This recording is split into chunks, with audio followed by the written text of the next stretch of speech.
Welcome into Varsity Sports College Football, your new home for college football and only college football. Thank you for joining me here today, taking a look at my preview and prediction for the College Football Playoff National Championship, the final game of the season, the national championship, the game we all wait for, the final one of the 14 playoff. We got one Michigan versus two Washington.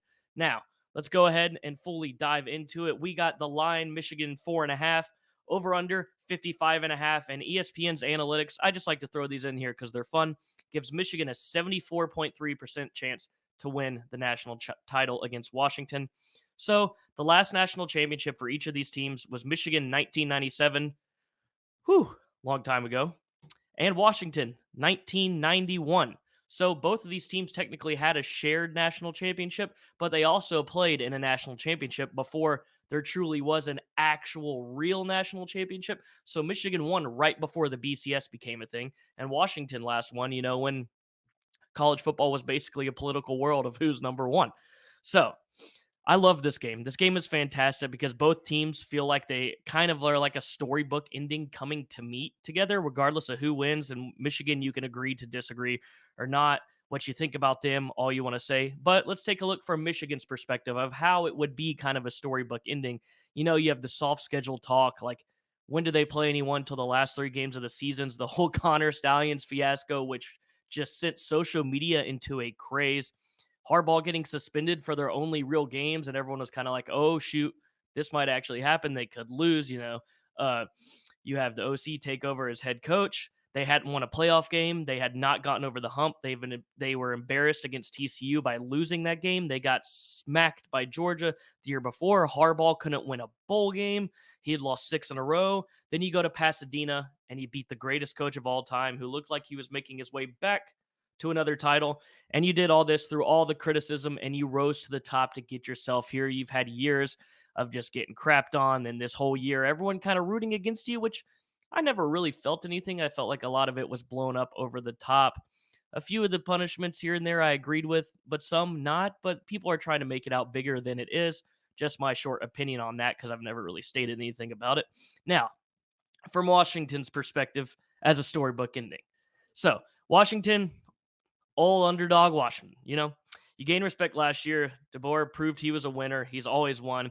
And people still nationally, from the casual side of the fandom and media, have recognized you, but they still haven't truly given you your respect, even though you're in the national championship.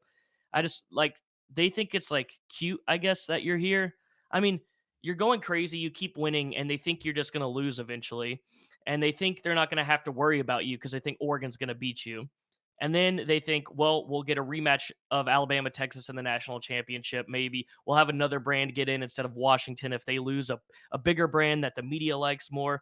And the committee even putting Oregon at 5 when they shouldn't even have been at 5. And you at 4 when you technically should have been higher if they're going off the resume stuff because they thought you were just going to lose to Oregon. They had you there and placed Oregon there just thinking you were going to lose to Oregon. And then you won. Oregon State, you weren't favored. Texas, you weren't favored. You weren't favored again against Oregon the next time. So now, talking heads and the basic fans that truly don't pay attention to college football are just now finding out about Michael Penix. It's kind of annoying, but it's a good thing that they're finding out about him because he's been doing this all year long. It just comes to show that some people only watch like 5 games a year, and a lot of them are paid a lot of money by big networks and they just check box scores and that's all they do. But that's a conversation for another day. But Washington, you're here, you made it. Some people are still giving you no shot. Some people still don't think it's real that you're playing in the national championship, but they will. They'll notice it's real once they see that W on those helmets on that kickoff in the national championship. Or hell, even if you're raising it, the national championship trophy, they're finally going to realize this whole team all year that we really weren't thinking actually could be here. We're here. When you've had the resume and you've done everything to prove it, you're here. You and Michigan, you are squaring off. So wasn't much of an intro, but I just kind of wanted to give a look of how both wins, a win from both sides, is kind of like a storybook ending. And it's really nice to see a refreshing national championship with different storylines rather than some overplayed, overblown. Well, it's still nice to see bigger brands, but I mean, Michigan is about as big as brand as you can get in Washington. You know what I mean? The perennial powers that have existed over the last decade, especially me being an Auburn fan, it's been brutal. I finally get to enjoy a national championship for the first time since like 2015, not having to like root for somebody. So let's get into keys. I got keys for each team. We'll break them down into subsets. We're gonna start with Washington. So here's Washington's keys. Protect Penix. It's plain and simple. If Penix is Penix, you will most likely win the game. That's key number one. Key number two, create a turnover for a double stack. What I mean by double stack is scoring back to back off a turnover and or stop it or turnover of downs from the other team. And then also you need to limit the penalties. There's a lot of digging into the penalties. I was kind of like mind blown by Washington's penalty problem. And then also stay composed even if you are punched first. So let's get into this. We're going to start with protect Penix. Protecting Penix. Everyone keeps talking about Michigan's pressures. They've had 16 sacks in the last 4 games. They had 4 against Iowa and 6 against Bama, which is a lot.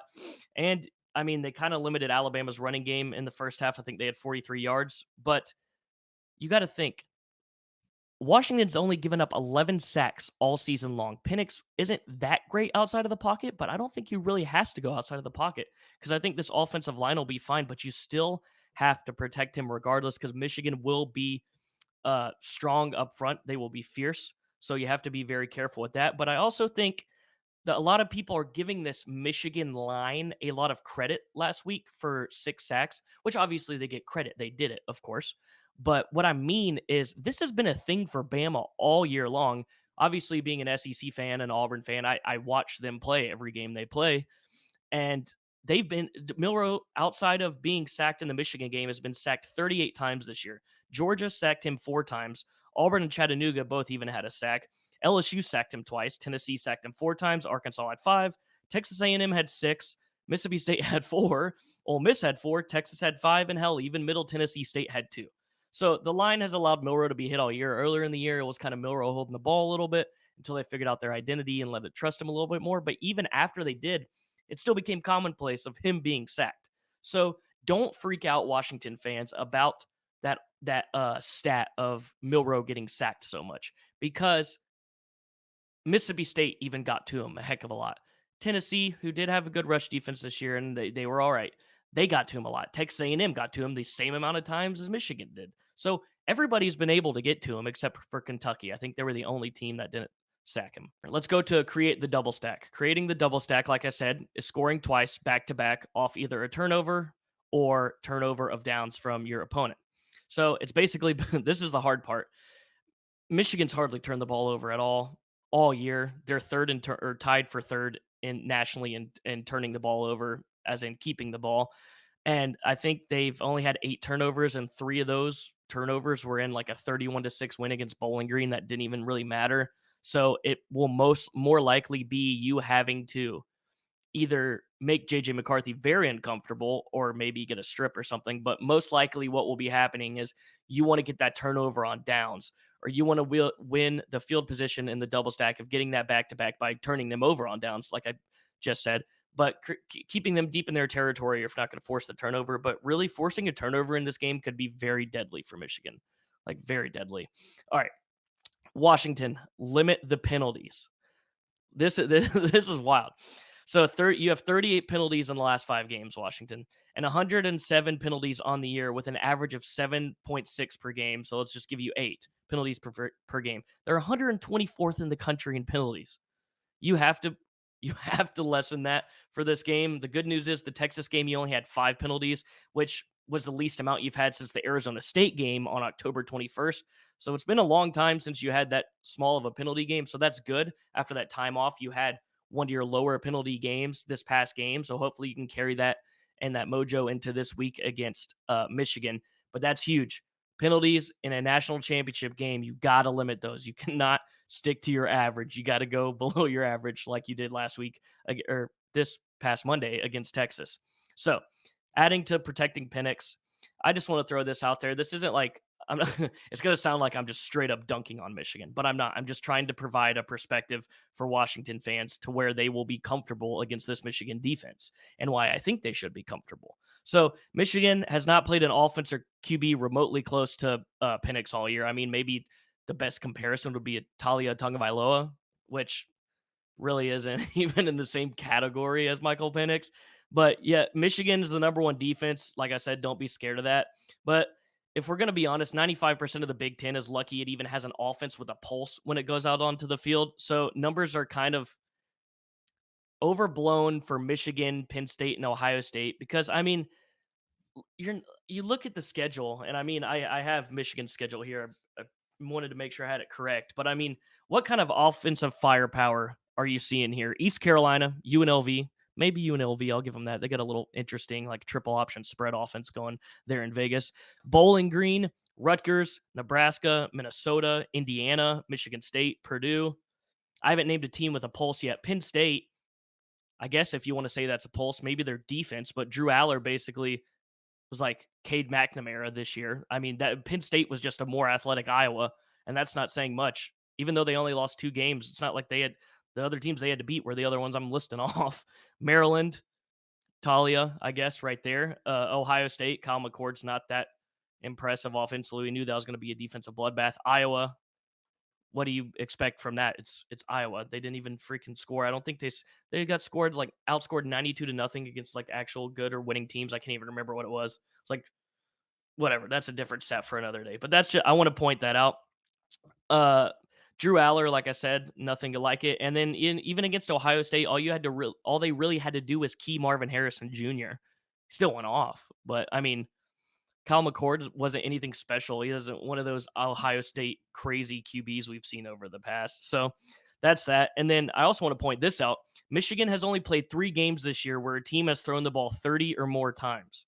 So 2 of those 3 teams, one of them was Iowa, by the way, because they basically had to play comeback, Ohio State and Maryland, and both went over 250 yards, if I'm correct, passing on them, which also happened to be the only 2 teams on their schedule with a passing attack at all.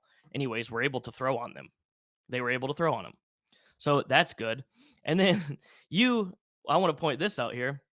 So, like I said, Michigan has only played 3 games this year where a team has thrown the ball 30 or more times against them in a game. So for Washington, you've only had 1 game with less than 30 passes, and you had 28 against Oregon State, a game that was pouring down rain, by the way. And you still almost had as many passes as an average Michigan face there. But basically, you've thrown for more than 30 passes in every game except one. Michigan has only played 3 games where they've played against a team throw the ball more than 30 times.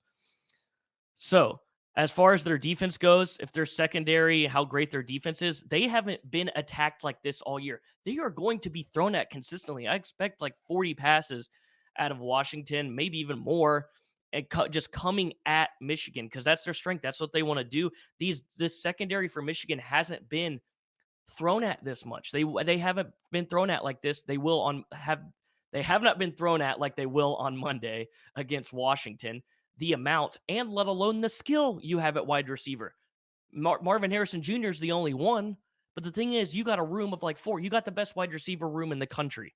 You literally do. So with that, adding to protecting Penix, talking about that defense, they haven't really faced anyone that can throw. So I want to talk about first half fireworks because that's what you've done all year. Romeo Dunes and Jalen Polk, they're one of the 4 wide receiver rooms that both have over 1,000 yards. Yeah. Oh, Dunes, 82% of his receptions have gone for a first down or touchdown before the Texas game. But these guys can make insanely contested catches. Polk and O'Dunes. I mean, just go watch some of their highlights if you don't believe me. Just because it may be a badly thrown ball or someone's all over them, they will still catch that ball, and it's not going to be a problem.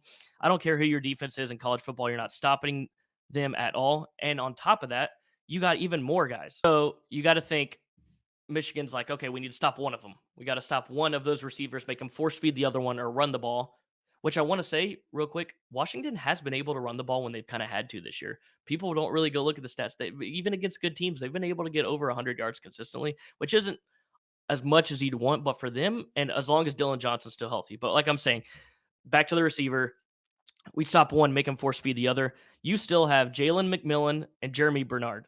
Jeremy Bernard had 3 catches for 48 yards, 16 on average against Texas. Jalen McMillan has over 500 yards this year, averaging 13.5 a catch.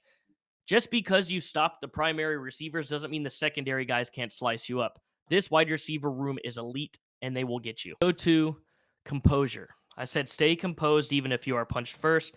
Michigan's not the team to pull away against any real competition. They're just not like it's a bad thing, but they just aren't the team to continue scoring and making it out of reach. So that's a good thing for y'all.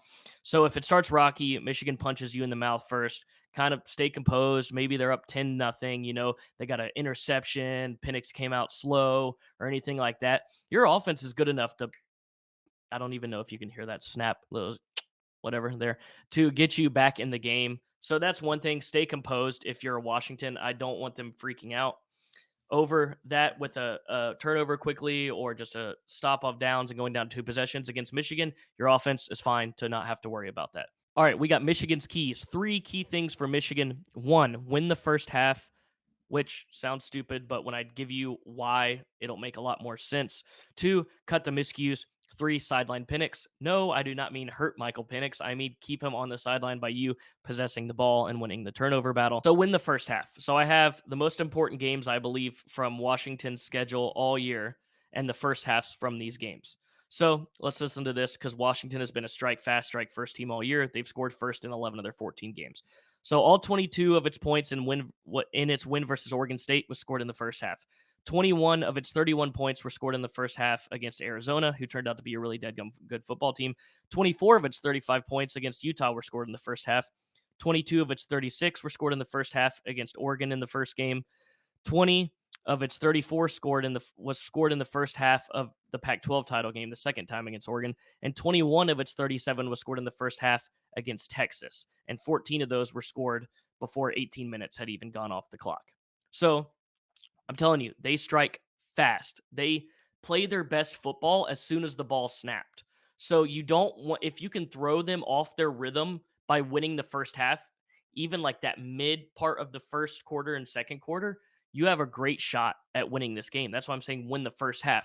You got to throw them off rhythm early because this team comes out hot. They play their best football, and that's some of their games they've gone up, and then the other teams have come back. I mean, 10 games of 10 points or less, winning those 10 games is crazy. And then you have 527 points scored this season for Washington. So 333 of that 527 have been scored in the first half. So by my math, that's 63% of their scores coming in the first half. And of that 333 scored in the first half, 58% of their first half scoring comes in the second quarter, which is usually when they create that separation period going into half where it's kind of like Washington's going to win this game. And then those games have come back and ended up close, but they've just kind of hung on. But that's what good teams do. That's how they've gotten here. But that's why I'm saying you need to win this. So stay alive in the first half. Come out foaming out of the mouth like you did against Alabama. I mean, you came out of Alabama like your butt just came out of a microwave. You were boom, like a piece of popcorn just exploding through that line. I mean, you can't go down 2 scores by them starting off hot, like I've said with Washington, to go up 2 scores because your style of offense doesn't keep you in a game like that. The main key, especially for you taking over in the second half, is to slow them down right out the gate. Don't let them get hot because that's how they've basically been all year. They've just been able to come out and pop. And you can't let the fireworks go off. You have to put water on the fuse. You got to put water on the fuse, Harbaugh. Get that defense rolling. And in the second half, if you slow them down early, I'm not saying like keep them scoreless. I'm just saying don't let them put up like 20 points. They're literally putting up like 20 points every first half in almost like all the games they play. 20 or more, sometimes even 30. So you got to be careful with that. And your physicality, I keep them in the teens. And I think your physicality in the second half will weigh on them. I know I'm rambling here, but I think that the best key is to stop them with that. And then outside the hashes, one more thing, be physical with Polk and O'Dunes. Your corners, just keep them outside, make them uncomfortable, get up on them, I'm not saying like commit penalties, but not like hitting them or anything. But I mean, like be physical with them up front at the line, press on them, hit them, give them a good hit, give them good hand play. That's a pause, but don't let them get comfortable because they will light you up if you do. So 2, cut the miscues. This one's really short. So this stems from the Rose Bowl. If you show up with those mistakes from the Rose Bowl on special teams, Washington or even McCarthy's pick that ended up not being a pick because it seemed like they came out maybe rattled with that play. If you have those special teams mistakes, this isn't the Alabama offense that can only throw deep balls and then figure out something with Milroe to run. This offense will run you out of NRG. I mean, you can't have those mistakes. So this also means you obviously got to win the turnover battle. Like I said, you don't want Washington to double you up. But I think you can win the turnover battle. I actually don't think you're going to commit a turnover in this game. For all the hate, I say that I have it right here, a clean game from JJ McCarthy. He is what keeps the well-oiled machine going. But for all the hate JJ gets, he's literally the whole reason the machine that is Michigan works. I mean, you can call him a game manager or whatever you want to, but he's just like stoic behind the line. He doesn't get rattled. He did have that pick like early in that first thing, which may have helped him in that game, having the mistake that ended up not being a mistake and already getting the mistake out by not having a mistake. That was a mouthful. But I think he in this game will be able to stay hard nosed, composed. He lets that Michigan offense stay composed and comfortable. Like that fourth down play, that crazy drive at the end. He keeps that machine moving with his leadership. It's a silent leadership, kind of, but maybe not in the locker room. But on the field, I mean, he just stays composed. He's locked in. For all the hate JJ gets, like I said, he may not be the most fancy or pretty quarterback, but if it wasn't for him, that Michigan offense does not work like it does. He is the distributor and he is the heartbeat of that offense. So JJ, I don't think you're going to make it or commit a turnover, but that is obviously a key because I can't just force it not to happen. And then finally, sideline Penix. The offensive line, you got to open it up for Corum this game, kind of like you did last game. Corum had 118 scrimmage yards against Bama and 2 touchdowns. And also, I want JJ to run a little bit in this game. He gets very important yardage because it's not like he's a crazy runner, but he's got 171 yards and 3 touchdowns on the year. But I think you can really utilize JJ, especially in this game against a weaker run defense, with incredible misdirection, especially when you've been feeding Corum, where they're just like, all right, we got a key, we got a key, we got a key. Boop, there goes JJ. There's 12 yards. Or it's like a 4th and 3 or 3rd and 2, 3rd and 3. Do that with him. And I know it's easier said than done, but you can't let the game get away from you. Like I said, let Corum cook. You got to open up the run game early. You got to run that dang ball, establish it, and then open up your play action.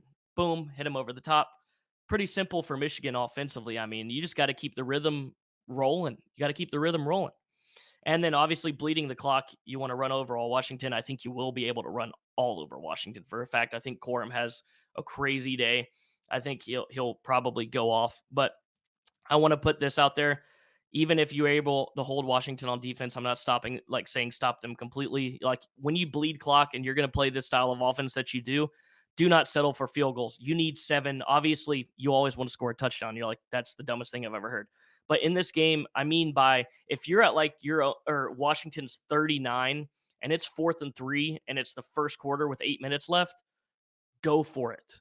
I want to see you go for it. Do not settle for field goals against an offense that can just have a 70-yard completion, then a 30-yard completion and score. Like they'll score just like that. So go for it. I want you to be risky in some of these situations because I think it will pay off for you, Michigan. So now it's prediction time. I've said a lot of words, and some of you may be like, oh, well, who is he going with? Maybe you know. I have some stats here that I want to pull out that I find interesting before I make my pick. So, as we know, Washington is the 2 seed, Michigan is the 1 seed, and the 2 seed has always beaten the 1 seed in the college football playoff national championship game. 2015, 2 Alabama beat 1 Clemson. 2016, 2 Clemson beat 1 Alabama. 2018, 2 Clemson beat 1 Alabama. So it's always been Clemson and Alabama, but the 1 seed has still not been able to beat the 2 seed. And then this was interesting. The fewest points per game defenses allowed in a season, Michigan is 5th or tied for 4th all time with 2021 Georgia. So number 1 is 2011 Alabama. Number 2 is 2008 USC. Number 3 is 2001 Miami. Number 4, who you were tied with, is 2021 Georgia. 3 of those 4 teams won the national championship. The one that didn't is USC.